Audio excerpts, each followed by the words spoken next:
channel Ngulik Horor.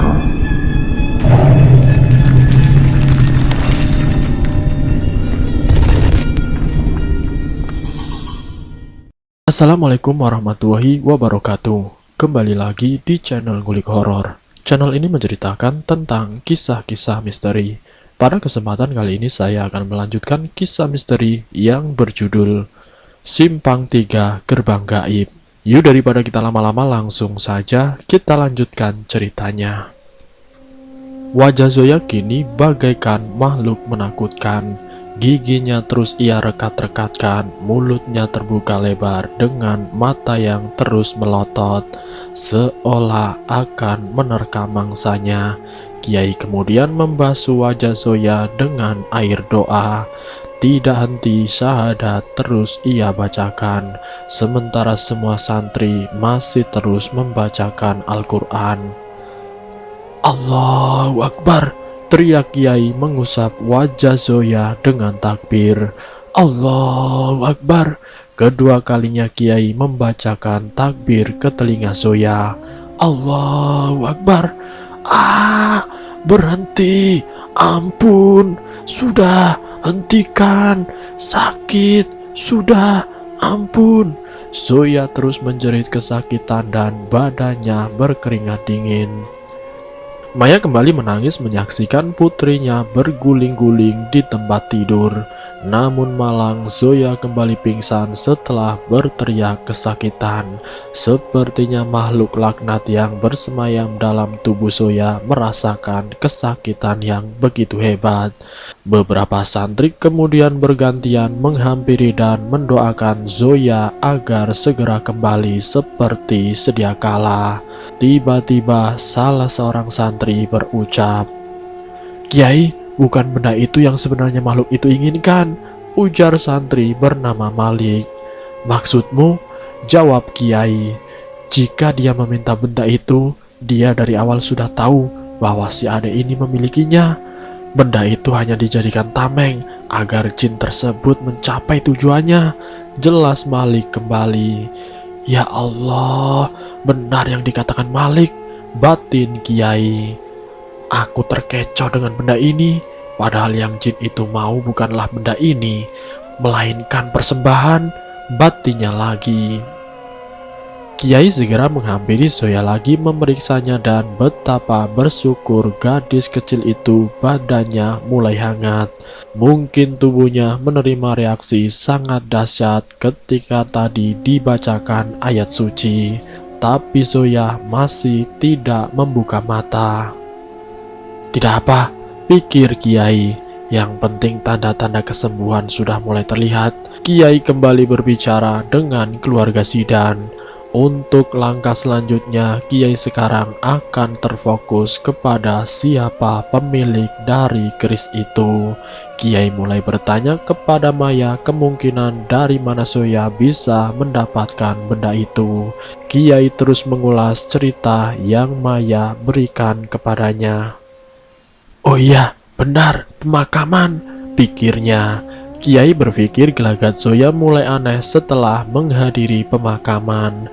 Kemungkinan pemilik benda ini salah seorang yang hadir di pemakaman itu, atau bisa saja yang meninggal itu sendiri pemiliknya. "Bu Maya, di mana pemakaman itu berlangsung?" tanya Kiai yang tiba-tiba menanyakan pemakaman yang kemarin Maya hadiri bersama kedua putrinya. "Di TPU Mahakam, Kiai." "Memangnya kenapa?" tanya Maya. "Siapa yang meninggal?" tanya Pak Kiai. "Teman kami, Yai. Dia bekerja di kantor yang sama dengan kami," jawab Zidan mewakili. "Mari, antar saya ke sana. Kemungkinan pemilik benda ini adalah seseorang yang menghadiri pemakaman itu," jelas Pak Kiai. Maya dan Zidan masih tidak mengerti maksud yang Kiai sampaikan. Kemudian Kiai menjelaskan semuanya, bahwa benda yang ia pegang saat ini pasti ada pemiliknya, dan kemungkinan besar benda ini hanyalah tameng agar iblis itu sampai pada sekutunya, karena sesungguhnya iblis itu hanya menginginkan persembahan atau tumbal. sedangkan hal itu hanya bisa dilakukan oleh pemilik sah benda yang bekerja sama dengan jin tersebut untuk suatu tujuan tertentu. Jadi maksud Yai benda ini ada pemiliknya? Tanya Zidan yang masih ragu dengan pertanyaannya sendiri. Benar Nak Zidan, dan saya yakin pemiliknya sekarang sedang mencari-cari benda ini. Maya dan Zidan sama sekali tidak percaya. Di era modern seperti ini masih ada orang yang percaya akan tahayul dan bersekutu dengan iblis.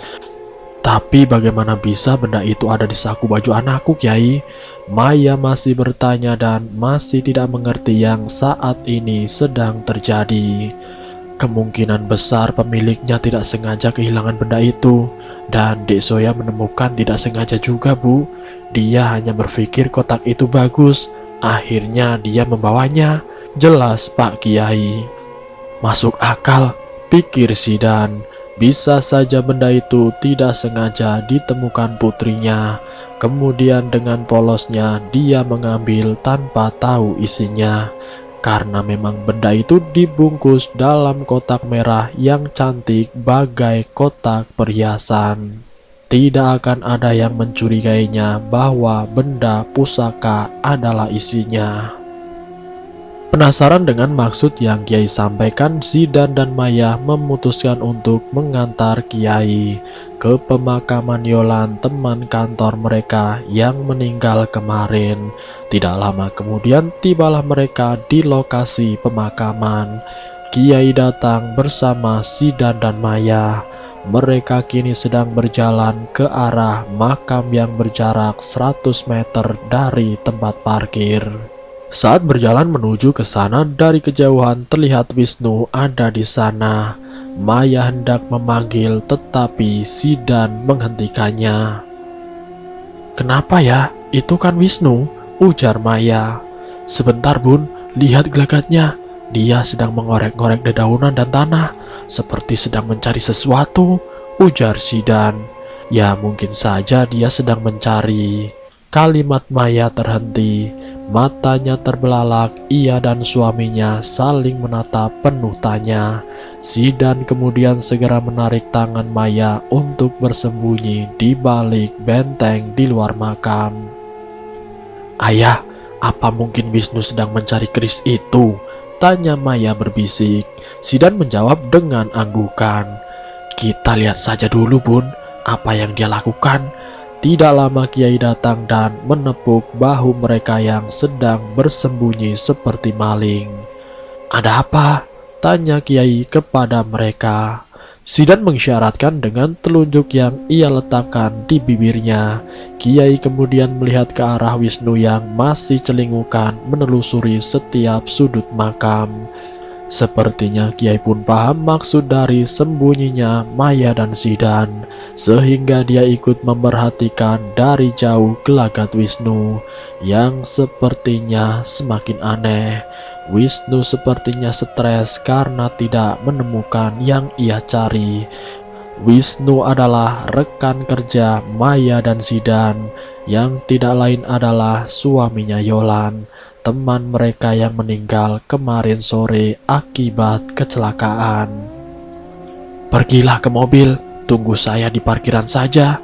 Saya akan mencari tahu sendiri teka-teki ini," ujar Kiai menyuruh mereka pergi meninggalkan makam.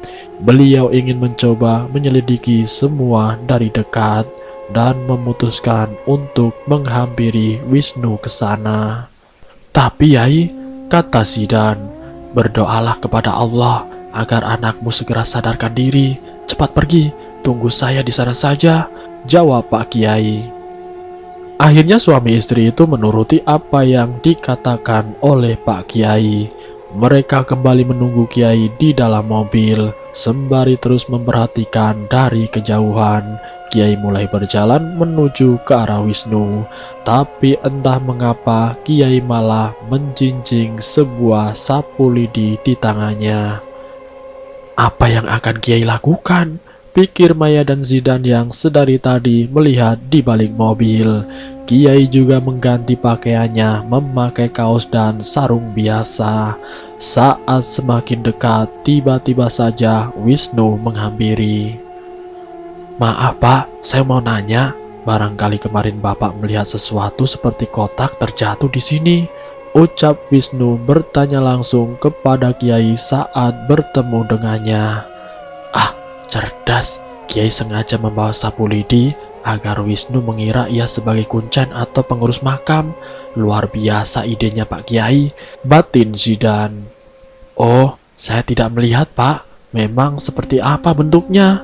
tanya Kiai mulai memancing jawaban Wisnu. Saat ini Kiai sangat penasaran sekali mengapa lelaki itu sangat terlihat khawatir. "Bentuknya panjang Pak, warnanya merah, kecil kok, mungkin segini," balas Wisnu menjawab seraya mendeskripsikan ukuran yang ia maksud. "Ah, benar, sepertinya benda laknat itu memang milik Wisnu." Kembali Kiai bertanya apa isi dari benda itu, tetapi Wisnu enggan menjawab. Ia hanya berpesan kepada Kiai yang ia kira sebagai kuncen itu untuk menghubunginya bila sewaktu-waktu menemukannya. Tidak main-main Wisnu berbisik pada telinga Kiai. Bila Kiai bisa menemukannya, ia akan memberikan imbalan sebanyak yang Kiai pinta. Luar biasa. Ada apa dengan Wisnu? Mengapa dia rela memberikan imbalan banyak hanya untuk sebuah keris kecil? Wisnu pun kemudian pergi meninggalkan Kiai dengan terburu-buru. Namun saat di parkiran, Zidan keluar dari mobil dan menyapanya. "Nu!" teriak Zidan seraya melambaikan tangannya. Wisnu menoleh dan melempar senyum, kemudian menghampiri mereka. "Hei, apa kabar? Kamu sudah pulang rupanya, Dan," balas Wisnu seraya memeluk Zidan. "Iya, Nu, kemarin malam aku pulang," jawab Zidan. "Aku merasa belum tenang kalau aku tidak langsung menemui istrimu. Ya, walaupun aku terlambat, tapi aku turut berduka cita ya, Nu," ucap Zidan berdalih bahwa keberadaannya di sana untuk mengunjungi makam Yolan. Wisnu sepertinya percaya ucapan Zidan. Ia kemudian berkata bahwa dirinya sangat kehilangan sang istri. Untuk itu ia kembali mengunjungi makamnya sekedar untuk melepas rindu. Zidan sungguh tidak percaya kawannya itu berbohong. Padahal Zidan sedari tadi melihat Wisnu sama sekali tidak menghampiri makam Yolan. Dia dan Maya telah tahu gerak-geriknya. Justru ia sibuk mengorek-ngorek tanah mencari sesuatu. "Ya sudah ya Dan, Mai, aku duluan. Masih banyak urusan." Wisnu kemudian pamit dengan terburu-buru. Setelah beberapa kali nada dering ponselnya terdengar berbunyi, Zidan dan Maya mengiyakan perkataan Wisnu siang itu. Saat Wisnu naik ke mobilnya, Zidan dan Maya pun berpikir untuk mengikuti kemana Wisnu pergi.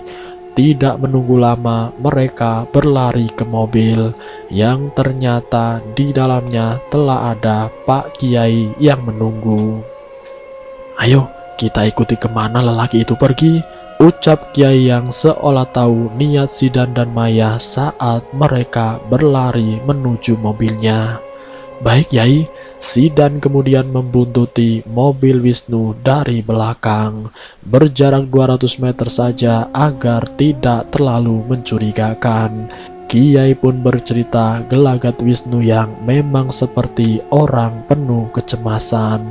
Zidan pun merasakan hal yang sama, bahwa kemungkinan besar memang keris itu yang dicari-cari oleh Wisnu. Jauh sudah mereka berjalan membuntuti mobil Wisnu. Sepertinya ini sudah sekitar jam 1 siang. Tibalah mobil Wisnu di sebuah rumah kecil nan jauh di sebuah desa. Suasananya sangat asri. "Ini desa Kulonsari," ujar Pak Kiai. "Yai tahu tempat ini?" jawab Zidan. "Sudah, nanti saya jelaskan. Kita lihat dulu saja siapa yang lelaki itu jumpai di sini," kata Pak Kiai. Kiai sepertinya tidak asing dengan tempat ini. Beliau sepertinya tahu sesuatu tetapi enggan membicarakan kepada mereka. Di kejauhan Wisnu terlihat sedang menghubungi seseorang. Wajahnya sangat pucat ketika mengobrol di telepon. Sayup-sayup terdengar Wisnu menyebutkan nama sebuah tempat Kertotelu. Wisnu kemudian menutup telepon dan segera kembali melajukan mobilnya arah pulang. Ketahuilah nak, temanmu itu sepertinya telah terbujuk rayuan setan. Sungguh tipu daya iblis itu sangat menyesatkan, ujar Kiai tiba-tiba membuat Maya dan Zidan hanya terdiam mendengar ucapannya. Mereka masih mencerna apa maksud dari perkataan Pak Kiai. Kulonsari, tempat yang barusan kita datangi adalah tempat angker, tempatnya para pelaku pesugihan dengan beribu niat dan cara agar tercapai semua keinginannya. Kiai menjelaskan bahwa tempat yang Wisnu kunjungi tadi adalah tempat pemujaan. Keduanya sangat terkejut mendengar penuturan dari Pak Kiai. Apa benar Wisnu terjerat sampai sejauh itu? Yang Zidan dan Maya ketahui, baik Wisnu maupun Yolan memang orang yang baik dan rendah hati, berkecukupan pula. Apalagi yang mereka kejar. Dan tadi, apa kalian mendengar dia menyebut Kertotelu? Tanya Kiai kembali. Astagfirullahaladzim. Tiba-tiba saja Kiai terhenyak dari duduknya. Kemudian lekas beristighfar. Zidan dan Maya sangat terkejut melihat raut wajah Kiai yang tiba-tiba saja begitu. Ada apa Pak Kiai? Ujar Maya terkejut. Maya terus mengusap-ngusap dadanya. Aku sungguh melupakan hal itu ya Allah. Ujarnya lagi hampir menitikkan air mata. Entah apa yang Kiai pikirkan saat ini. Yang pasti beliau segera menyuruh Zidan dan Maya untuk secepatnya sampai di rumah. 1 jam berlalu sesampainya di rumah, Kiai segera menghampiri kamar Zoya. Dilihatnya gadis itu masih tidak kunjung bangun. Raut wajah Kiai sangat khawatir. Waktu telah menunjukkan pukul 3 sore. Berarti sebentar lagi asar pun tiba. Kiai berkata kepada keluarga Zidan bahwa yang terjadi pada Zoya kemungkinan adalah ketidaksengajaan yang menguntungkan bagi pelaku kemusyrikan. Eyang Ajim bertanya apa maksud dari perkataan Kiai. Jim, kamu pasti tahu desa yang bernama Kulonsari. Eyang Ajim dan Eyang Mutih menerawang. Mereka seketika terbelalak saat mendengar nama itu. Maksudmu? Eyang menghentikan kalimatnya. Benar Jim, aku dan anak menantumu baru saja ke sana, ujar Pak Kiai. Mau apa kalian ke sana? Tanya Eyang Ajim dengan murka. Maya dan Zidan hanya mengerutkan dahinya, tanda tidak mengerti dari ekspresi yang Eyang perlihatkan. Nanti, biarkan anak menantumu yang menjelaskan. Sekarang aku berencana akan ke Kertotelu bersama mereka. Kalian harus berikan izin pada anak menantu kalian. Ini sebagai salah satu ikhtiar dalam menyembuhkan cucumu. Jelasnya lagi. Eyang Ajimun tidak dapat berkata apa-apa. Ia salah tahu dan mengerti maksud dari perkataan Kiai Husein. Maka segala keputusan kini ia serahkan kepada Kiai. Dalam keadaan penuh tanya, Maya dan Zidan sangat gelisah. Entah apa yang para tetua itu ketahui dan sembunyikan dari mereka. Ketiganya seakan tahu sesuatu, tapi tidak memberitahu kebenarannya. Kiai hanya mengatakan bahwa nanti mereka akan mengerti dengan sendirinya. Sore itu sekitar pukul 5 sore, Kiai, Zidan, Maya dan juga beberapa santri pergi ke Kertotelu, tempat yang Kiai bicarakan tadi. Namun sebelumnya Kiai berpesan kepada putranya Ahmad untuk selalu di samping Zoya saat ia tidak ada. Ahmad pun mengiyakan titah sang ayah. Mereka pergi dengan ditemani dua santrinya, sedangkan sisanya menemani Ahmad di rumah Eyang Ajim. Saya berpesan kepada kalian untuk tidak terkejut ketika kita sampai di desa Kulonsari nanti. Terus bermunajat kepada Yang Maha Kuasa, karena kita akan melihat kenyataan di sana nantinya. Kiai berkata demikian. Saat mereka di perjalanan, semua yang ikut pun tidak tahu pasti maksud dari perkataan Kiai. Sampai akhirnya mereka benar tiba di desa yang dimaksud. "Terus jalan, kita belum sampai," ujar Kiai. Zidan pun lantas terus melanjutkan kendaraannya. Saat terus berjalan, sungguh pemandangan di sana sangat mengerikan. Zidan dan Maya hampir tidak dapat berkata apapun. Begitu pula dengan kedua santri yang duduk bersebelahan dengan Maya. Mereka melihat banyak orang sedang melakukan ritual persembahan. Ada yang bersimpu di atas pohon besar dengan berbagai sesaji di sekelilingnya. Ada juga yang menaruh beberapa ekor kambing mati dengan terus bersujud, bagai sedang melakukan ibadah di hadapan sebuah batu besar. Ada yang terus bersenandung seraya terus menari-nari, dan masih banyak lagi kenyataan yang mereka lihat di sana. Pantas saja tadi Kiai berkata tanpa menjelaskan apapun. Rupanya ini yang Kiai maksudkan. Desa Kulonsari adalah desa pemujaan, desa pesugihan, desa kesesatan. Kiai sejauh setengah kilo barulah mereka sampai. Kiai memutuskan untuk mengajak mereka lagi ke suatu tempat, yaitu di Kertotelu. Mereka terus berjalan sejauh setengah kilo, barulah mereka sampai di Kertotelu. Mata Maya terbelalak saat ia menyaksikan kenyataan yang kini ada di hadapannya. "Ayah, berhenti!" Maya masih tidak percaya. Ia terus memutar pandangan ke seluruh penjuru. Zidan menepik kemudian menghentikan laju mobilnya. Ia penasaran, istrinya seolah gelisah saat mereka tiba di sana. "Ini Simpang 3, Ayah. Astagfirullahaladzim. Kiai, apa ini?" ucap Maya yang tidak henti bicara. Kiai sepertinya sudah menduga ekspresi yang akan Maya berikan saat sampai di Kertotelu. Tetapi Zidan masih termenung karena ia masih tidak mengerti apapun. "Benar, Nak Maya, ini adalah Simpang 3 yang kalian lalui sebelum akhirnya kalian semakin tersesat jauh ke dalamnya." Betapa tidak, Zidan kini sangat terkejut saat Kiai berkata demikian. Saat ini mereka ada di Simpang 3, persimpangan yang Maya sebut sebagai persimpangan terkutuk. Sebab dari sinilah Maya kemudian tersesat masuk ke dalam lembah kegelapan. Maya bergidik ngeri membayangkan kejadian saat malam itu. Kiai kemudian menjelaskan panjang lebar bahwa ternyata Kertotelu adalah nama lain Simpang 3, sebuah jalan yang berada di sebuah desa bernama Kulonsari.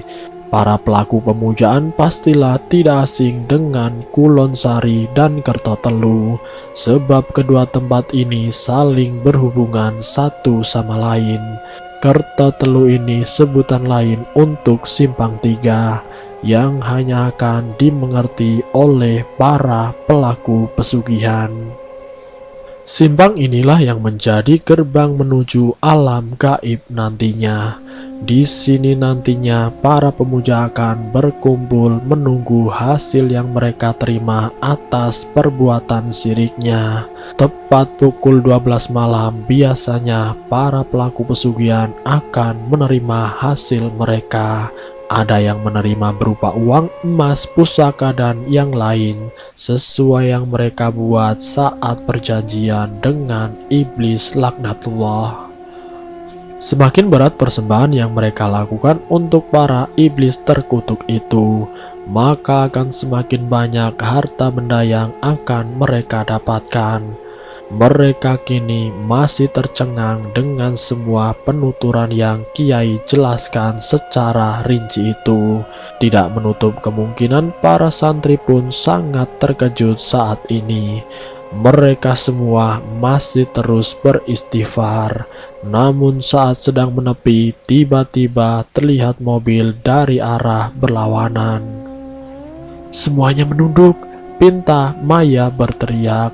Semua seketika mengikuti instruksi dari Maya. "Ayah, itu mobil Wisnu," ucap Maya seraya menepuk bahu sang suami dari belakang. "Benarkah?" tanya Sidan.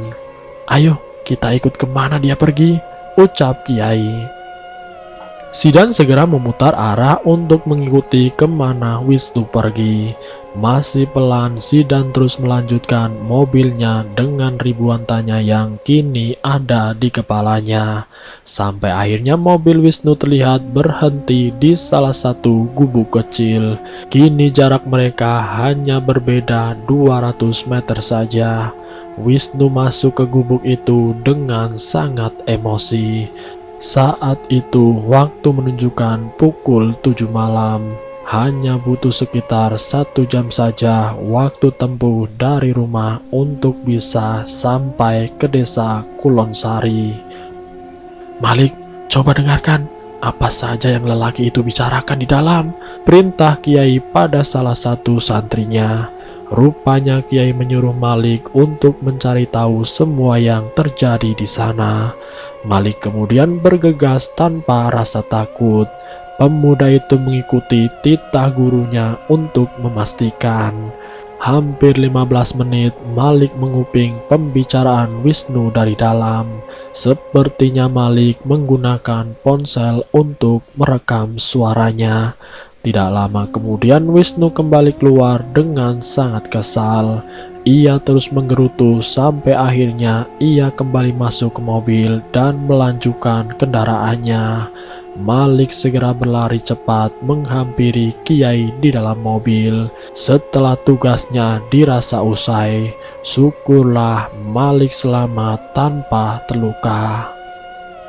"Bagaimana, Nak?" tanya Pak Kiai. "Nauzubillah, Kiai, saya sangat terkejut saat ini. Lebih baik kita pulang dulu. Kita dengarkan bersama rekaman ini di rumah Eyang saja," ucap Malik dengan bercucuran keringat. "Kamu hebat, Nak. Insya Allah pengalamanmu setelah ini akan semakin luas," tutur Pak Kiai. Tidak mau berlama-lama, Kiai segera menyuruh mereka pergi meninggalkan tempat itu. "Ayo kita pulang. Kita akan mencari tahu kebenaran di balik rekaman yang Malik bawakan," ujar Kiai menggebu. Dan bersambung, apakah Zoyana akan dijadikan tumbal oleh teman ayahnya sendiri?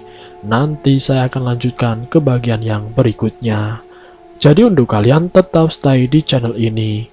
Wassalamualaikum warahmatullahi wabarakatuh.